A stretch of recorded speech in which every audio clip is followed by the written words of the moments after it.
Data shaping allows the consumer of the API to choose the fields of the resource that have to be returned. It's a pretty advanced but useful piece of functionality. In this module, you will learn how to implement support for it. I'm Kevin and I'll guide you through it. We will start by looking at an example of data shaping. Afterwards, we'll implement support for it. To do that, we're going to work with dynamically typed objects and the Expando object class. We're going to implement support for both collection resources like authors and single resources like one author. We'll create a reusable extension method and we will also cover how to handle errors that might happen during data shaping. Let's dive in. Let's talk about shaping resources. The word kinda gives away what it does. This principle allows the consumer of the API to choose the fields of the resource representation that have to be returned. So, rather than returning all properties of, say, an author, a consumer of an API might only want to know the ID and the name. Data shaping allows for this by looking at a field's query string parameter, of which the value is a comma-separated list of field names. Implementing functionality like this can be very good for performance. In case of our author, the impact will be small. But just imagine a resource with 30 properties, of which the consumer needs a collection of 50, but they only need 2 fields. Without data shaping, 1,500 property values would be sent to the consumer. With data shaping, only 100 will be sent. That does have a noticeable impact. What's important here, just as for filtering and sorting, is that this field level selection is at level of the resource. The field names passed in as value of the field's query string parameter should exist on the resource. So, for our author, a field level selection on age is valid, as the author's resource has an age, but one on date of birth is not valid, as an author's resource does not have that. The date of birth is defined on the entity and not at level of the outer-facing contract. Let's have a look at how we can implement this. In this demo, we will create a reusable extension method to shape data. We're looking at the getAuthors action. We see that the actual type we're working on here is an author DTO, of which an IEnumerable is returned. But with data shaping, we no longer necessarily want to return an IEnumerable of author DTO. We want to return an IEnumerable of a new object, one that only contains the requested fields. So we need a way to dynamically create an object at runtime starting from our author DTO. To be able to do that, we're going to work with dynamically typed objects. And that's where the Expando object comes in.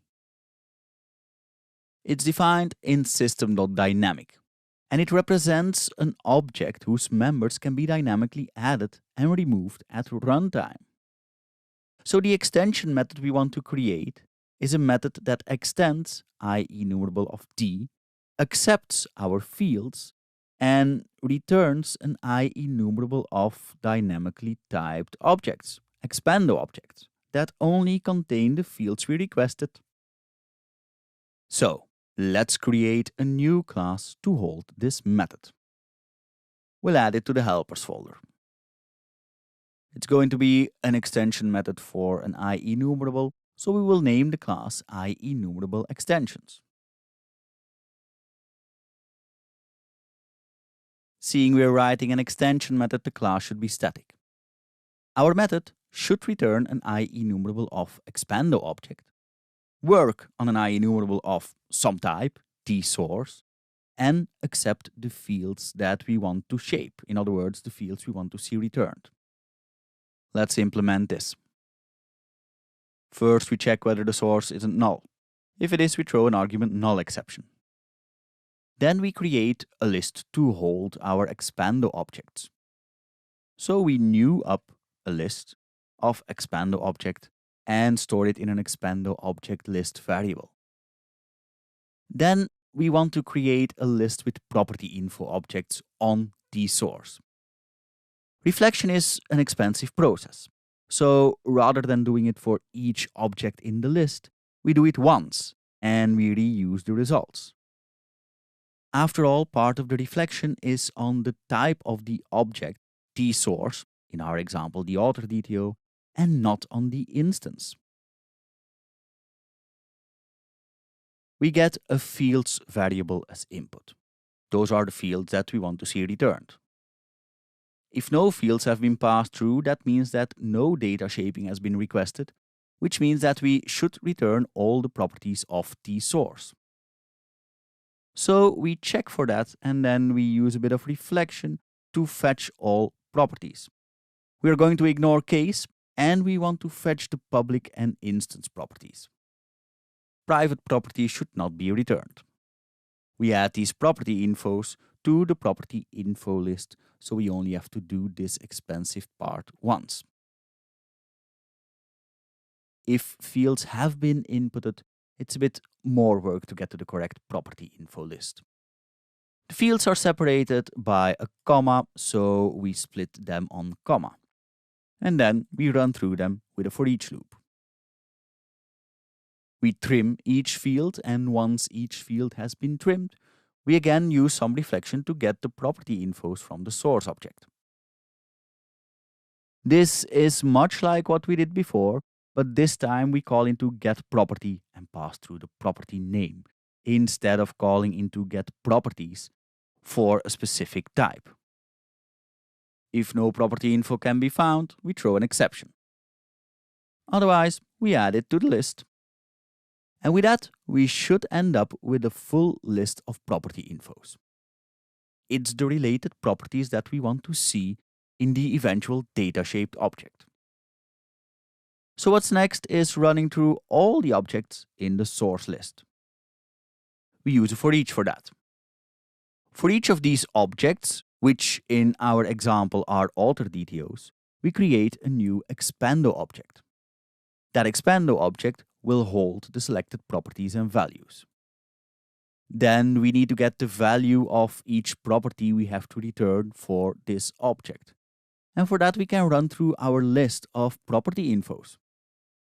So we run through that list and we again use a bit of reflection to get the value of the property. So to do that we call getValue on the property info and we pass through the object from which to get that value for that property info. For example, a property info related to the name property will result in the value of the name property by executing this code. And what we need to do next is add that field to the expando object. An expando object is castable to a dictionary of string object. It uses that to hold its properties. So we can cast it to that and then add our property.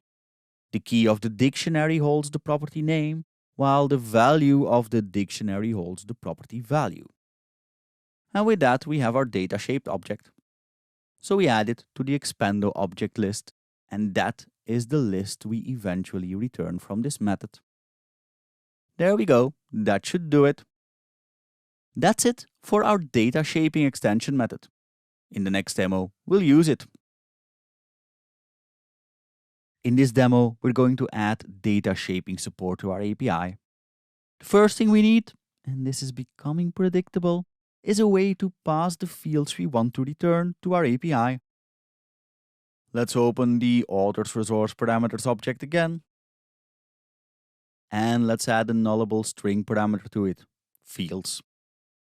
Now let's think about what we need to do. Let's switch to the getAuthors action on our authors controller. In the previous demo, we created an extension method to shape our resources. That means we will not be returning an IEnumerable of author DTO anymore. So we should change the action signature. IActionResult is generic enough to cover all our cases. Let's scroll down a bit.